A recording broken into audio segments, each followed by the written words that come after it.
First, Gnosticism. What is Gnosticism?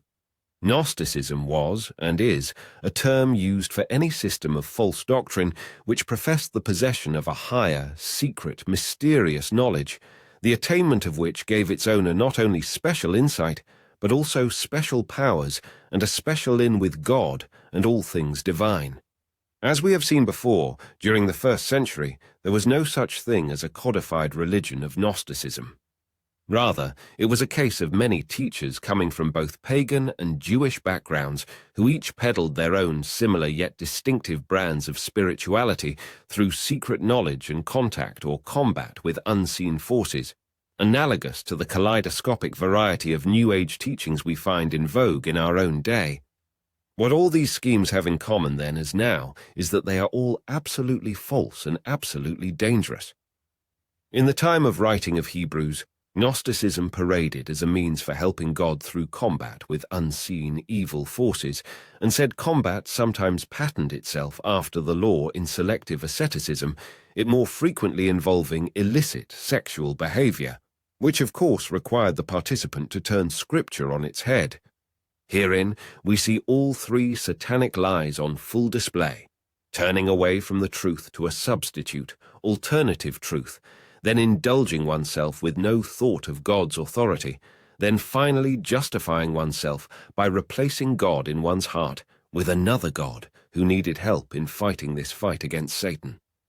Revelation even calls the enigmatic, shadowy, and constantly shifting principles upon which this movement was based the deep things of Satan, Revelation 2:24, because they are actually the devil's lies, not in any way hostile to him in fact. Secret knowledge has always been appealing to the naive. Otherwise, there would be no explanation for Scientology or of Eve's fascination with the idea placed in her head by the devil speaking through the serpent of becoming like God or gods through eating of the tree of knowledge. And it is easy for false teachers to claim such knowledge, especially if it is only grudgingly given out and at a high price. The fact of such stinginess and demand for great compensation for its dispersal and great sacrifice in order to be enlightened has historically always seemed to have piqued the interest of many victims. As should be evident from the previous section, legalism rather than Gnosticism was the bigger problem in the Jerusalem church. However, on the one hand, these two false paths, as we have seen, often overlapped in somewhat surprising ways, or perhaps not too surprising inasmuch as every system of lies share a common evil source and a common evil objective. Gnosticism had an ascetic as well as a licentious strain, 1 Timothy 1:8, while legalism frequently segues into mysticism, of which Gnosticism was the contemporary manifestation. Leading off his critique of the Jerusalem church with an assault on the worship of angels was a very wise rhetorical strategy on Paul's part. The ex-Pharisees and the more traditional legalists would be far more inclined to agree with and support this anti-Gnostic criticism than they would the direct assault on continuing in the shadows of the law which would follow. By starting with an attack on angel worship, and by moving on from there to the other main false system in which the Jerusalem church had been entrapped, Paul manages to demolish all putative biblical underpinnings of the first heresy, and then use the arguments therein deployed as a wedge to begin his systematic deconstruction of the second. Besides his censure of angel worship in the first 2 chapters of Hebrews, legalism and returning to the law was clearly a larger problem in the Jerusalem church and a much more delicate one to have to diffuse, ostensibly continuing in the same pattern of worship that had existed before the cross was just being traditional and no doubt exceptionally comfortable for people raised in those traditions. Demonstrating the fallacy of Gnostic ideas was, intellectually speaking, a much easier lift. Gnosticism had its own special magnetism, however, appealing as it did now to the basic human desire for knowledge, especially if forbidden. "You will surely not die," the serpent said to the woman. "For God knows that on the day you eat of it, your eyes will be opened, and you will be like God or gods, knowing good and evil." When the woman saw that the tree was good for food and was attractive to the eye, and that the tree was desirable for bestowing insight, she took some of its fruit and ate it. then gave it also to her husband with her, and he ate. Genesis 3, 4-6.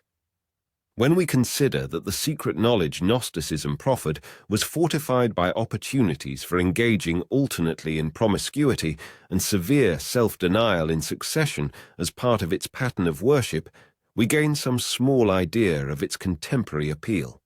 Not for no reason will Antichrist's religion of the tribulation pursue a similar strategy.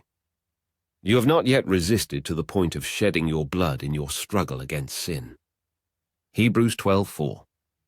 Pursue peace with everyone, and sanctification, holiness, without which no one will see the Lord. Hebrews 12:14. Marriage should be honored by all, and the marriage bed kept pure, for God will judge the adulterer and all the sexually immoral.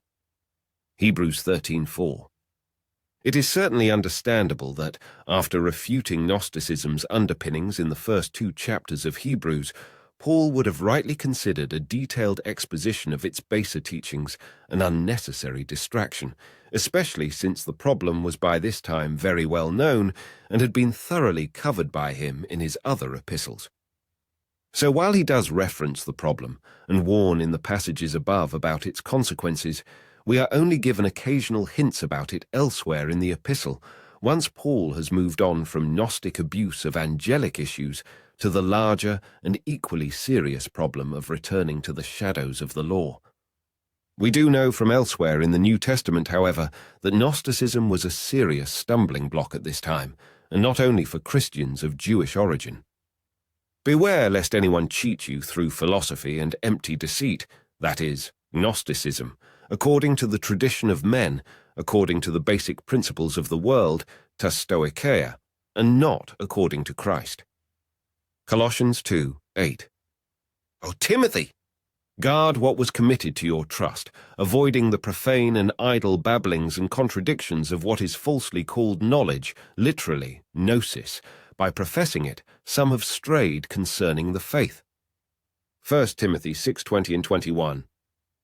Reckless, self-willed, not fearing to blaspheme angelic powers, that is, Gnostic combat with demons, although this is a place where even elect angels, of much greater strength and power, will not go, so as to bring against them, that is, the demons, a blasphemous judgment before the Lord, that is, to curse them.